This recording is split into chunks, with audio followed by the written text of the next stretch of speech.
Torá chamada Lech Lechá, né, que é a porção atribuída a Abraão, a história de Abraão, especialmente na sua saída da sua terra natal.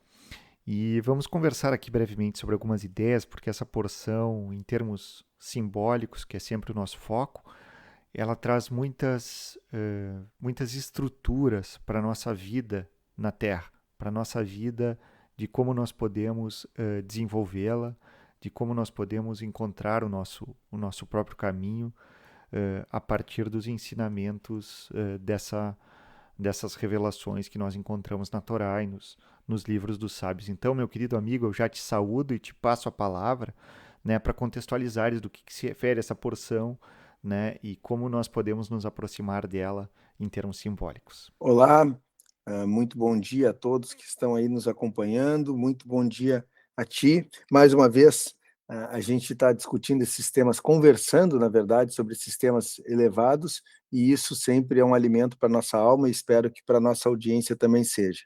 Bom, o norte da nossa conversa hoje está no livro de Gênesis, capítulo 12, né? Versículos 1 e 2 já é o suficiente para a gente começar a conversar, onde está dito assim, Gênesis 12, versículo 1. Ora, o Senhor disse a Abrão, sai-te de tua terra, da tua parentela e da casa de teu pai, para a terra que eu te mostrarei, e far-te-ei uma grande nação, e abençoar-te-ei e engrandecerei o teu nome, e tu serás uma bênção. E abençoarei os que te abençoarem, e amaldiçoarei os que te amaldiçoarem, e em ti serão benditas todas as famílias da terra. Assim partiu Abrão, como o Senhor lhe tinha dito, e foi Ló com ele. E era Abrão da idade de 75 anos, quando saiu de Harã. Então, a gente vê que essa porção e esse trecho da Torá fala justamente desse chamado do Senhor a Abrão, e até então ele ainda se chamava Abrão, depois é que ele vai receber um rei e vai, em português, passar a ser chamado de Abraão, né? Mas até então ele era Abrão e saiu da terra de Harã, então, junto com Lot, seu sobrinho, com a sua esposa, a Sara, né, que até então era Sarai, né, para fazer essa viagem que o Senhor determinou. Mas como foi dito, né, uma coisa que tem que ficar clara é que a Bíblia não se refere necessariamente a um personagem histórico que viveu há 5.000 anos atrás, e não é essa história que ela está contando e que a gente está conversando. Na verdade, o que interessa para nós é o sentido simbólico e a história do desenvolvimento da nossa alma, né? O que significa isso para nós e na nossa vida? Como trazer essa experiência, né, e esse evento, essa história, né, de Abrão para a nossa experiência pessoal e para a nossa vivência pessoal. E é isso que a gente vai, a partir de agora, tentar conversar e tentar transmitir para a nossa audiência. Muito bem, me parece que podemos começar do começo, né? A primeira questão que aparece aí é essa expressão que é a que dá nome à porção, que é Lech Lechá, né? Lech Lechá.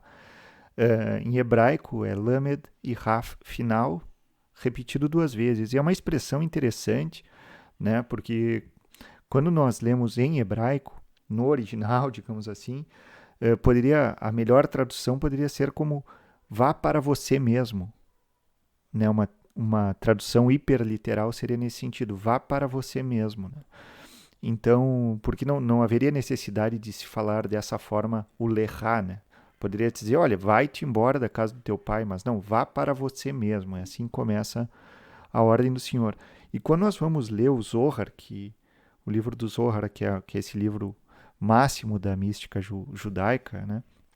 Ele traz essa ideia de que o Abraão, até um midrashim, digamos assim, uma história sobre isso, por que ele chegou nesse nível, antes dele receber esse chamado do Senhor, ele já na terra do pai dele, ele era alguém que já tinha habilidade de buscar o conhecimento com todas as suas forças, né? Então ele já havia estudado o que havia para estudar, ele já havia formado, de certa forma, uma família, porque ele já estava com a Sarai, ele já havia feito tudo, ele tinha 75 anos, como havias referido, ele não era alguém novato, digamos assim, né? Ele já era alguém experimentado e com muita sabedoria, tá? E o que isso significa? Que ele já havia realizado essa primeira parte da existência, né? De formar um ego e de buscar o conhecimento por ele mesmo. Mas ele entendeu, segundo Zohar, que o conhecimento já não estava na astrologia. Dizem que ele era um grande astrólogo, inclusive escreveu o Sefer Yetzirah, que é um livro, o primeiro livro que é atribuído à chamada Cabala. E ele era um grande astrólogo, ele já havia estudado tudo isso, mas foi apenas escutando a voz do Senhor, escutando dentro dele mesmo o que ele deveria fazer. E vem essa ordem para ele sair da terra dele, sair da casa dos pais, da parentela, e ir. Né? Se vê que o Senhor não diz que ele já vai receber a terra de Canaã nesse momento, né? Só depois que ele recebe essa promessa. Mas esse primeiro impulso é um impulso de chamado para ir para o desconhecido. É o famoso chamado para a aventura, né? Pensa uma pessoa, claro, ali ele teria 75 anos, é óbvio que isso é simbólico, mas é um chamado para quando a gente está naquela posição já de um certo conforto, né? Nós já temos aqui tudo que nós conhecemos, a cultura que nos foi absorvida pelos nossos pais, pelo local onde nós nascemos e até pelo signo que é o dele que ele fala, e é um chamado para ir para o desconhecido, para romper com esse grilhão do conhecido, para dar um salto no escuro. E no momento em que ele dá esse salto no escuro, ele deixa a terra que ele tinha, né? Nós sabemos que terra em hebraico é aretz, e é relacionada com a mesma raiz que ratson, que é a vontade, ou seja, ele deixa a vontade própria dele, a vontade egoísta dele, e ele vai para a terra de Israel, Eretz Israel, que é a vontade da árvore da vida. Essa seria uma forma de nos aproximarmos simbolicamente. Não sei se queres comentar até aqui. Muitos insights aqui a partir de tudo que eu estava escutando, né? Mas apenas a respeito dessa parte final, né? Essa saída de casa, essa saída da zona de conforto e esse abandono da vontade própria, né? Vamos dizer assim, daquele aspecto mais egoísta para, vamos dizer, de uma certa maneira, se aventurar rumo ao desconhecido, mas não no sentido de uma satisfação individual, mas de serviço, né? De serviço, e de estar também um aspecto que nós já conversamos em outros vídeos no canal, né? Entrar em contato com essa abundância que vem do alto, saber que as bênçãos do Senhor, elas vêm e não dependem necessariamente de nós. Então, me parece que essa viagem, essa saída de casa também é uma mudança de estado de consciência, né? É uma mudança até de status que ele sofre aqui. Sair daquilo que é conhecido, sair daquilo que é confortável, sair daquele domínio do ego e ir de uma maneira corajosa, né? Disposto a se aventurar e disposto a receber aquilo que o Eterno estava oferecendo. É sensacional quando a gente consegue conversar, meu querido amigo, porque se eu tivesse que escrever um roteiro e falar por mim mesmo, certamente eu deixaria passar muitos insights. E tu referiste aqui alguns pontos que são muito, muito, muito importantes. Porque o Isaac Luria, que é um grande rabino sábio, enfim, a autoridade máxima, digamos assim, da sabedoria oculta nesse sentido, ele refere que justamente sobre essa ideia da abundância. E ele até resolve algo que para nós é um pouco difícil de conceber, mas ele até explica por que a abundância vem a nós independentemente do nosso trabalho. Ou seja, se nós soubéssemos nos relacionar adequadamente com o universo, nós teríamos abundância infinita sempre, tá? E por que isso? E por que isso está relacionado com Abraão, que é justamente aqui que ele dá esse ensinamento. Lá no Gênesis 2, tem o versículo 4, que eu vou ler aqui textualmente, que fala: Eis as origens dos céus e da terra, quando foram criados. E depois começa a criação do homem, a segunda criação, né?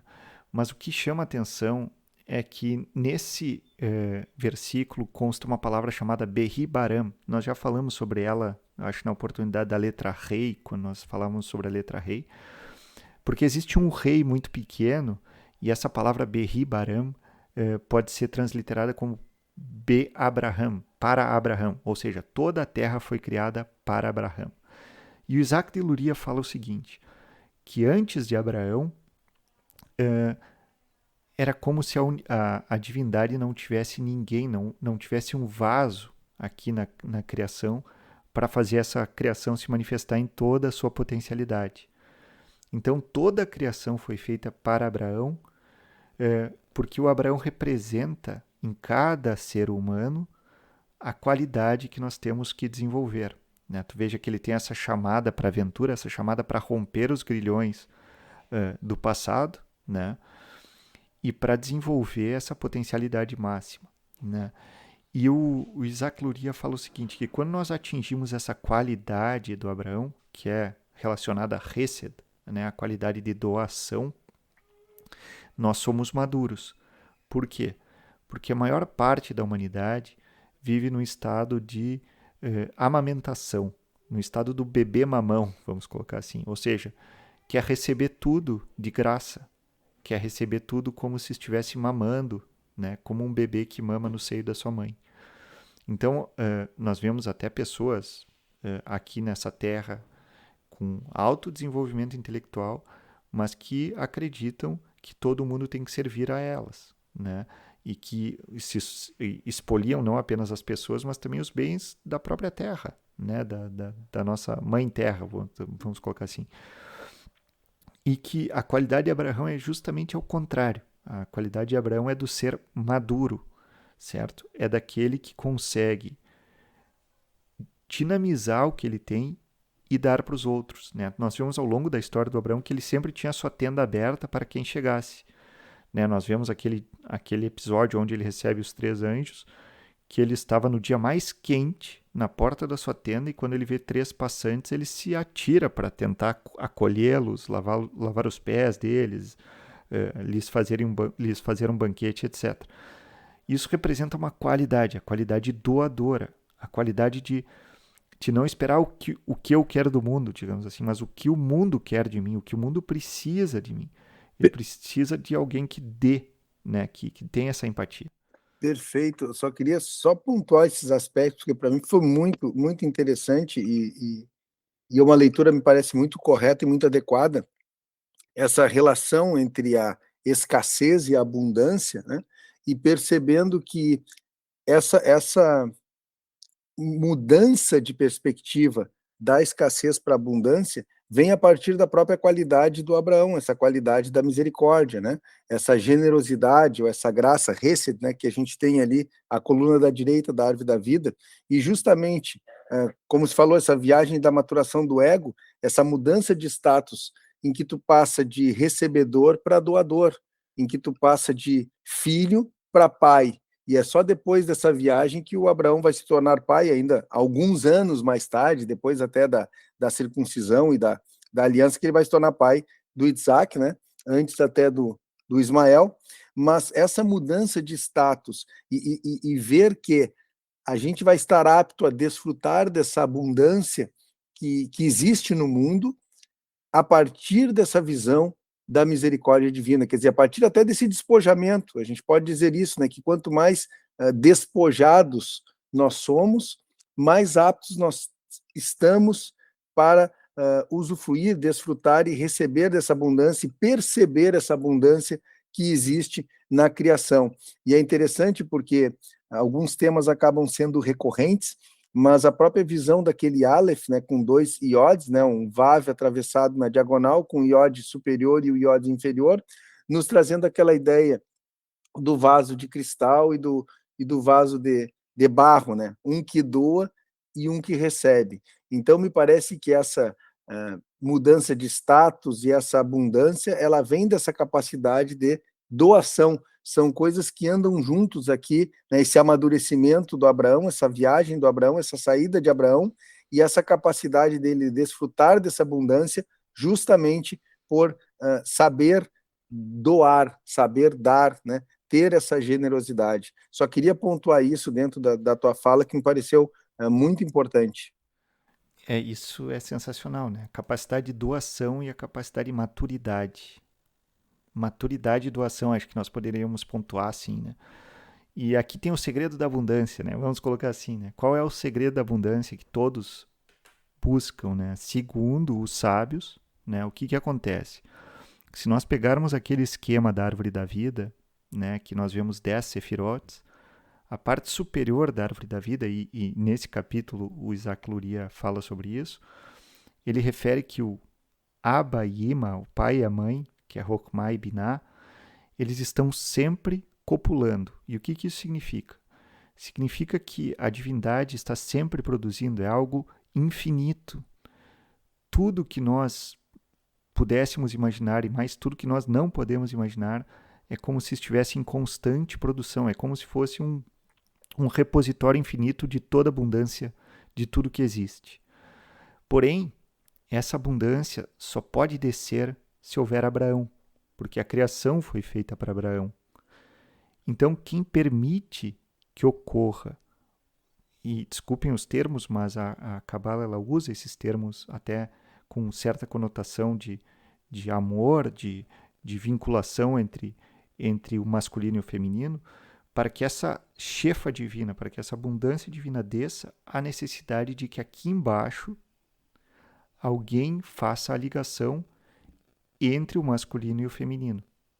Isso é claro que é simbólico, mas é que se consiga, de alguma forma, fazer uma correspondência de forma entre a abundância de cima e a abundância de baixo. Tá? Porque o Zohar mesmo fala que se alguém acende uma vela aqui embaixo, acende um círio aqui embaixo, é como se acendesse um círio em cima. Há um mistério de que a atitude do ser humano aqui embaixo, de cuidado, de doação, de caridade, ela desperta essa energia que está lá em infinita abundância, e essa infinita abundância se manifesta na vida de cada um. Até me lembro, né, de uma pequena frase, saindo totalmente fora aqui, tá? Mas só para elucidar, do Shakespeare, que ele fala no Otelo, né? Se pergunta quem é o homem rico, né? E se responde, é o homem que está feliz, é o homem que sabe doar, né? Então ele captou essa mensagem, né? Porque a gente consegue aqui achar milhares de exemplos, né? A própria Madre Teresa, né? Tu conheces bem esse exemplo. Ela não tinha dinheiro, mas era milionária, porque ela conseguia movimentar milhões e milhões em caridade, né? Então, assim, essa capacidade de fazer essa cópula do humano com o divino é que traz a abundância dos céus, é que traz a chuva divina, a chuva de bênçãos e todos esses termos que nós conhecemos. E tem seguindo nessa linha aqui, que é até um pouco complexa, né, sobre a relação masculino e feminino, o livro do Zohar até refere que o primeiro nome de Abraão é possível escrever com as 3 primeiras letras Ever, né, como se fosse o membro, né, masculino, e o mem final como se fosse o útero feminino, fechado ainda, porque depois só que ele recebe letra rei que essa chefa realmente desce, vem Isaac e tudo mais. Mas mostra justamente essa qualidade de unir o masculino e o feminino. Ou seja, de saber se relacionar com a outra pessoa, de entender a outra pessoa. Né? E a partir daí nós conseguimos acessar essa abundância, né, que existe no mundo, mas que às vezes nós não percebemos justamente por estarmos fechados em nós mesmos e aí numa noção mais egoística da coisa, né, estarmos presos às convenções, aos costumes, né, não temos ainda essa capacidade de sair da casa paterna como fez Abrão.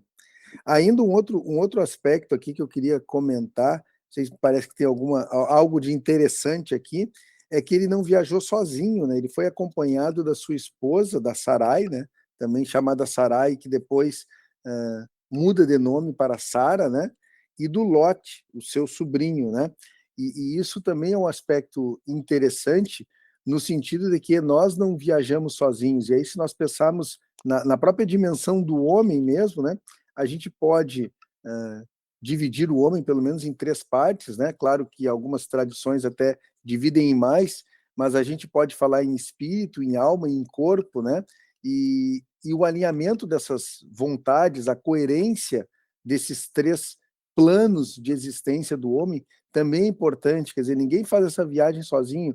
Não adianta eu ter um espírito, né, preparado se nos outros planos, se nos outros corpos eu não estiver preparado. Não adianta eu ter um corpo se a minha alma não acompanhar. Então, esse desenvolvimento, claro que no caso do Abraão, aqui a gente teve até algumas questões envolvendo o Lot, né, que ele se desgarrou ali, se separaram por um tempo, depois o Abraão teve que resgatá-lo, né, e foi, não foi fácil, né, e ele quase pereceu lá em Sodoma, enfim.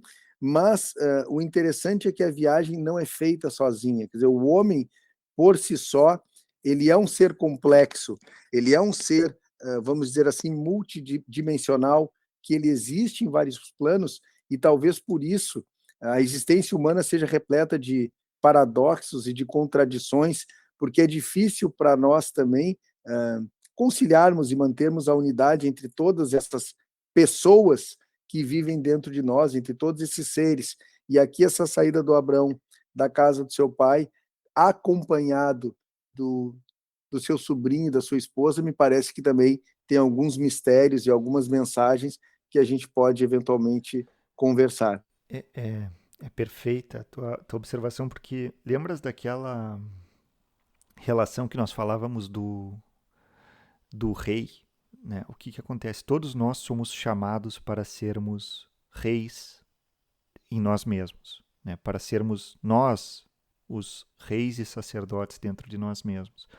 E a palavra em hebraico para rei é melech, tá? Mem, lamed e raf final. E existe um acróstico que se faz colocando ela na vertical, que se fala que o melech é aquele que tem o mem, de moar, mente, o lamed, de lev, coração, e o raf, de kavod, fígado. Ou seja, é aquele que tem uma unidade entre o pensamento, o sentimento e a ação. Quando o homem tem essa unidade, quando ele não tem uma dissociação entre o que ele pensa, o que ele sente e o que ele faz, ele é considerado um monarca. E esse é o estado de maturidade, né? Quando a gente consegue realmente manifestar o nosso pensamento e não aquele pensamento que alguém nos incutiu, o nosso sentimento, que a gente vê que o que a gente está fazendo realmente tem sentido, e manifestar isso para o mundo, né? Manifestar da forma mais bela que nós conseguirmos, né? Então, trouxeste aí, eu acredito que a chave da maturidade, que claro, tu veja que do Abraão, nessa história do Abraham, no primeiro momento, ele é constituído por Abrão, Sarai e Lot, mas depois, quando ele chega na maturidade, nos 100 anos, que representa Biná, e tem toda uma história sobre isso, ele já é Abraham, Sará e Isaac, né? Então, é a atualização daquela potencialidade que ele já tinha passado. E eu só quero trazer 2 frases, meu querido amigo, até para já encaminhar para a finalização, do livro do Zohar, porque tu mencionaste sobre essa assistência, né? E o livro do Zohar, ele abre esse capítulo falando o seguinte: todo aquele que busca fazer o bem, né, que busca realizar essa obra, ele recebe assistência divina. Essa frase está no Zohar, tá? Então, assim, todo aquele que busca fazer a techuvá, ou que busca fazer qualquer obra que seja direcionada para o bem, ele recebe automaticamente essa assistência divina, tá? Só que a parte engraçada e interessante que o Zohar diz é que o Abraão tinha essa vontade e, além disso, ele amava a justiça, né? Ele amava a justiça e ele fazia caridade. E, em hebraico há uma concordância de termos, porque justiça é tzedek, que é relacionada a Sefira de Esod, ao que está oculto, ou seja, ele era justo no oculto, ele sabia a relação simbólica, e ele fazia tzedakah, que é a parte feminina da justiça e que é justamente a manifestação do compartilhar esse conhecimento. Então, ele recebeu essa assistência e ele conseguiu ir, né, fazer a sua jornada. E aí, para acabar, meu amigo, eu traria uma frase do Haim Vital, que foi escrita lá em 1500, mas que poderia ser escrita hoje por um junguiano ou por qualquer pessoa muito consciente. Veja só, toda pessoa deve buscar e descobrir a raiz da sua alma. Só assim ele conseguirá realizar e restaurar a sua fonte, a sua essência. Quanto mais alguém consegue fazer essa restauração, mais ele se aproxima do seu autêntico ser e da própria divindade. E veja que frase impactante, né? Quanto que a gente tem os dons que a gente recebe, quanto mais nós descobrimos quem nós somos, mais nós nos aproximamos da própria divindade. Então, era isso que eu tinha, meu querido amigo.